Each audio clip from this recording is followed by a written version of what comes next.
So Prince Right. William came to train with you at Charlton. Tell me about that. I don't know how it happened, but he come down to Sparrows Lane. And to be fair, he wanted to train, and he said, "Look, don't hold back." So we done the warm up, but I think Luke Young and one or two others got hold of Nick Davies, the fitness coach, and just said to him, "Look, start the warm up a bit slow, and then like lift it a little bit." And he did. And by the time they got round to me and Mervyn, he was on the floor a little bit, old William, because they're just like stop, start, sprint, Yeah, and he could hardly get his breath. But I think he knew the lads were having a bit of a laugh with him. But he yeah, joined in. He was all right, not yeah. bad. Nobody, I nobody wouldn't too. tell you what position. I couldn't tell you what position. Probably a centre half, I think. Looking at him.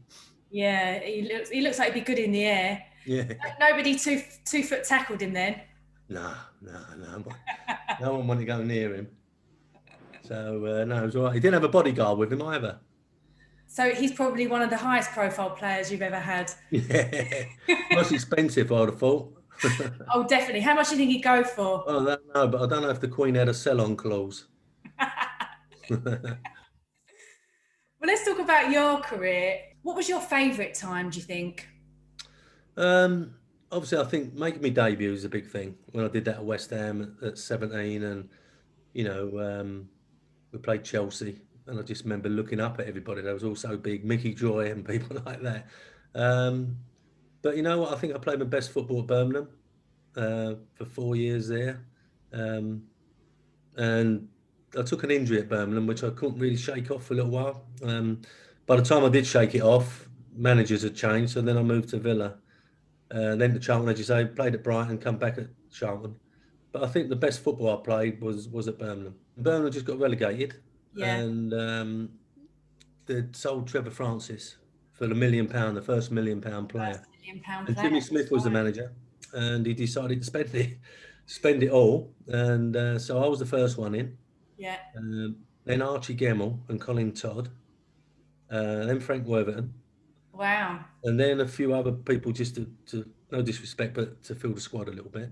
Yeah, Yeah, so we spent the money and we brought some strong players in, and we won promotion. You know, went straight back up. Birmingham went straight back up, and it was good times then. You know, and Jimmy was a man manager, and I think anybody that has met Jimmy Smith or knows Jimmy Smith, you know what you're getting, and you know, and he was hard, and could say some things that I don't think a lot of the Premier League footballers would like at the moment. no, But you just got on with it, and he got on with it, and you know, you knew where you stood with him. But when it ain't going to, it can be a lonely place, a real lonely place. And if you're left out, or you've been injured for some time, or you're worried about your career, there was never really anywhere to go, anyone to talk to, and also probably a sign of weakness. yeah. You know, if you did that, and perhaps asked for a little bit of help. And when you think about it now, some of the things that have been said to me by a manager, and perhaps some of the things I've said to players as a manager, perhaps are not right now. You know, and I know they're not right. Um, you know, so hopefully things are changing somewhat. And it's interesting when Paul Pogba was saying a couple of weeks ago about Jose Mourinho, how he's okay with you 1 minute and then he'll just cut you dead the next. And he doesn't explain situations or decisions to players. Do you think that's perhaps why he ends up falling out with teams? Well, it's interesting because I asked Fergie, you know, many moons ago, how do you keep your squad in check? You got all these players, all these top players, and you know, and it was known that sometimes he'd walk into the dressing room and put the team up at 1:30. You know, so no training as towards the game. It was 1:30. This is the team, and this is the subs, and everybody had to get on with it. And he said the reason that the top four or the big clubs can within reason, keep their squad in check is because they win every week.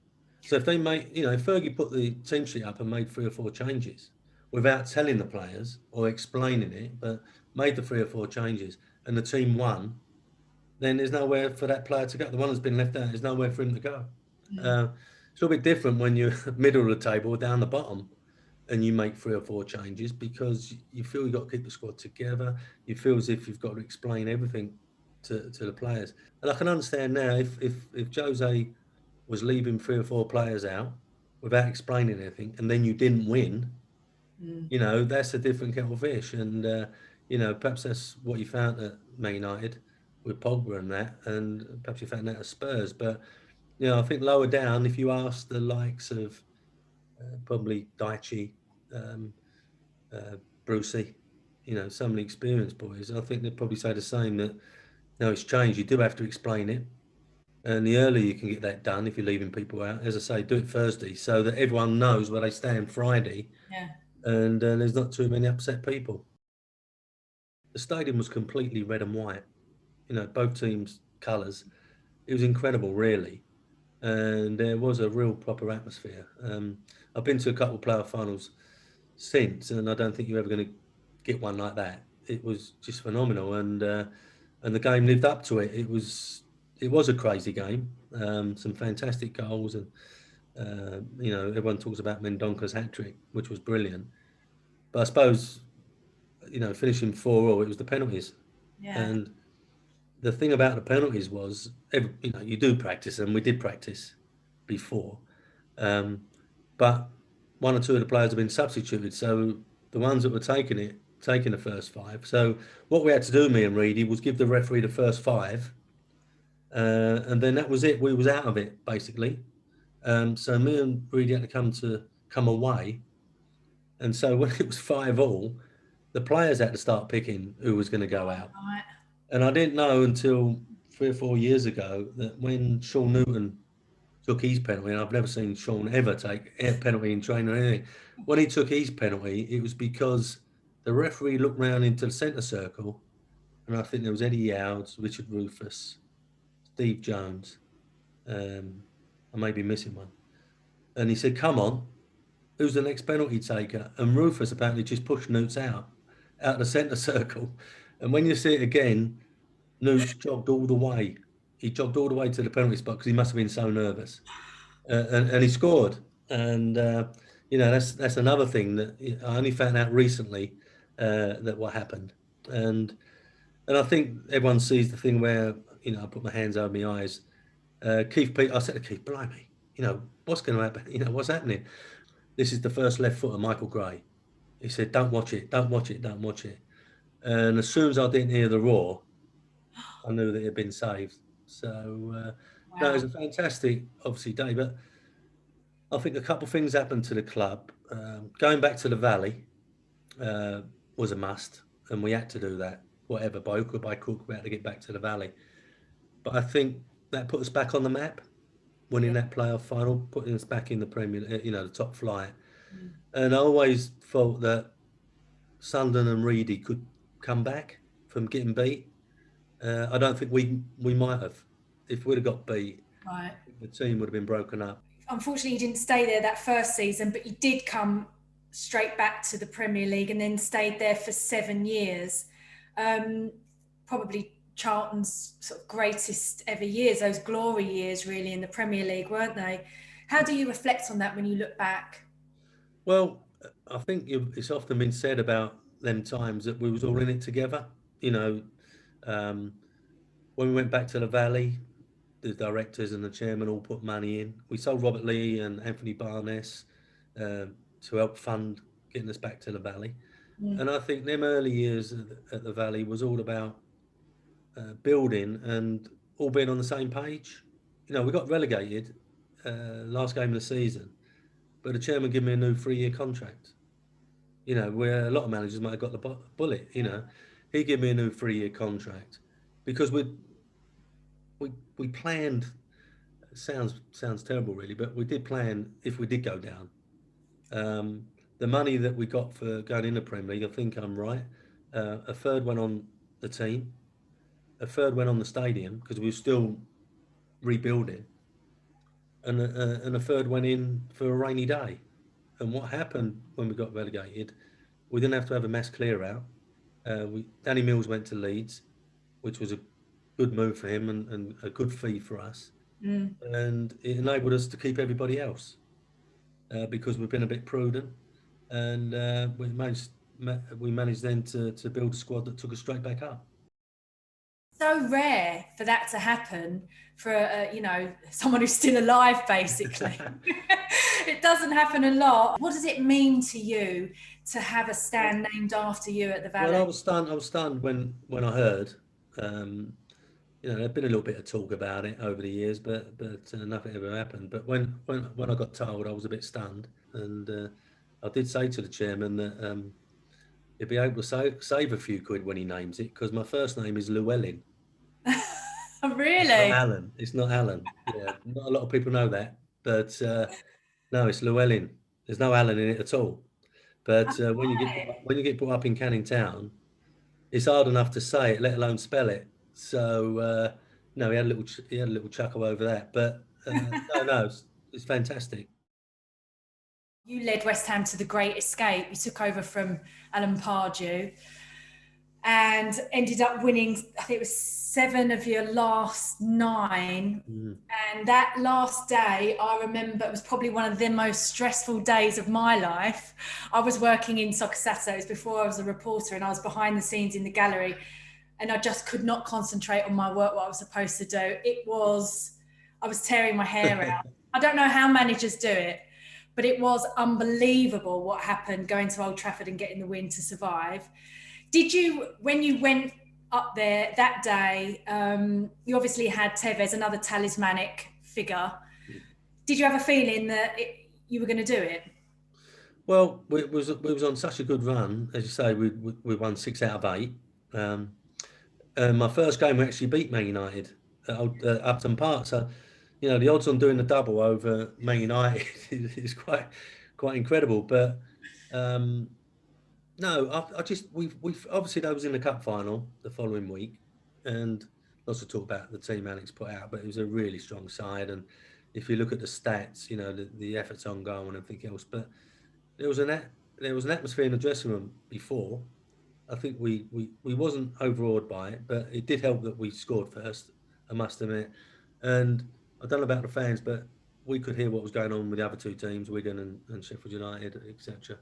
But the second half, I remember coming out and the Stratford end just all singing, "Send them down, send them down, send them down," and that's a bit of history because of what West Ham did Yeah. um, to Man United when Blackburn won the league, and I think West Ham over the years had upset Man United a couple of times and upset Fergie because they celebrated as if they'd won the cup. Yeah. By stopping Man United winning the league one year when Blackburn won it, they celebrated as if they'd won the cup. And people like Brucey and one or two others never forgot that. So when West Ham went to Birmingham last game of the season with nothing on it for Birmingham, Brucey wanted to win because he remembered the history. Um, but obviously, we held out, and to win 7 games out of 9 is quite phenomenal. It didn't end in the best way at West Ham, unfortunately. I think there was still probably a lot of work that you could have done there. I think the fans felt that way as well. And you obviously couldn't take a managerial job for a while. Mhm. Um, and then you never really kind of got back into management after No, that, did you? Did that kind of turn you off? no, it didn't turn me off, but it was a thing that the Premier League, um, Richard Scudamore, they had numerous managers that had been sacked, but they never had a manager that had resigned, and that was different. But funny enough, after that, Martin O'Neill, Kevin Keegan followed me in resigning at Newcastle and Villa, um, and they wasn't set up to handle it. So that's why it took so long to try and sort it out. But once it got sorted out, I thought, if I get offered anything, it had to be back in the Premier League. Um, with appearances, I was in the top 10. I still think I may be still in the top 10. Um, and I just felt, it had to be a Premier League club. And no disrespect, I did get offered a couple of opportunities, but they were teams in the bottom 3 with 10 games to go, 12 games to go, and I wanted to go in the summer with a chance to, do something really. Um, and that opportunity never came along. And I remember Alex saying to me, Ferguson saying to me, "Don't be out too long because you can be forgotten." And that's what happened basically. And suddenly, after a couple of years, it was then I was getting offered perhaps championship situations, and I'm thinking, no, and then that was it. New, as you're seeing at the moment, new owners, new chief executives, uh, things move on. And so that's why you see, when you talk about the merry-go-round, and you see Brucey get on it, and you see Moisey get on it, and you see Allardyce get on it, and one or two others, is because you can't be out too long. And that was my mistake. Um, but then the longer I was out, the more I was enjoying myself, funny enough. And doing the TV and punditry, I could turn around and criticise a manager, Yeah. because I know that they won't be able to say anything to me, because I've been there and done it. I think managers do get a bit grisly when they get criticised by people that have never managed. That's Mm, their big thing. mm. So Bianca, if you want to start criticising managers, you better start managing a few teams, and then they'll accept it a bit more. But no, that was it. Suddenly you're out 4 years and you're out. So that's the way it goes. But I can't complain about what it was my decision, so I can't complain too much. Just a quick one on the ESL, because obviously that's such a huge talking point at the moment. What are your views on it? And do you think there should be retrospective action taken with those big six? Look, it's no secret that the top clubs have been trying to get more of the money over the last 5 years. Um, I'm not just talking about the BT and Sky money. I'm talking about the overseas rights as well. And not a lot of people realise that a club like Burnley would probably get as much from the overseas rights as they do from BT and Sky, because BT and Sky, their monies depend on how many times you're on the TV, where you finish in the league, etc. Where the overseas rights is shared out evenly. Um, but the top four, and I wouldn't like to tell you who the top four are at the moment, but the top four have been clamouring for getting a bigger share out, because they're saying in Spain the money's shared out differently, in Italy. So the top clubs, Barcelona, Real Madrid, have got more money to spend. Juventus have got more money to spend. But then if you look at their leagues, it's turned their leagues into two-horse races. Yeah. So, that's why it's always been resisted, and obviously the 14 votes to 6 does help. But I don't think it's going to go away. The fact that I think the ESL might go away, but I don't think the fact that they want more money will go away. I didn't think the ESL was ever going to work. I couldn't understand the competition situation where they was already in it. And, you had a game recently where Liverpool played at Leeds. So, for instance, if Leeds were in the bottom three, Liverpool had to beat Leeds to get in the top four last week. And if they was already in Europe, what's to stop them putting their reserves out or putting their kids out? And then Leeds win and jump out the bottom three. So it was going to devalue the Premier League. The competition was no longer going to be there. And you know what? I think where was the top six going to play if the Premier League chucked them out? Where was they going to play their other games to stay fit? They'd have to play friendlies somewhere in Doha or whatever. So I couldn't ever see it working. I think it was naive, and I think Definitely. it was definitely naive, but I think it was just a starting point. So what you're doing now is, I've seen you on the Paddy Power adverts, which have been brilliant, by the way. All right. Are you, I mean, is there a future in acting for you? I think someone said I should go and run the Queen Vic in EastEnders. I should manage the Queen Vic. That's right. I should go and manage the Queen Vic in EastEnders instead of worrying about managing the team. No, that just came about. It was a bit of fun that we had, and they decided to do a couple more. Who knows? It might progress, but I'm not holding my breath. And just finally, then, are you H? 14 million viewers want to know. No, I don't know. I've been accused. Oh God! Tony Pulis accused me of being H, didn't he? But Yeah. that was all news to me. We'll have to wait and see. Keeping your cards close to your chest. Well, thank you so much for joining us, Alan. That's all right. It's been great talking to you.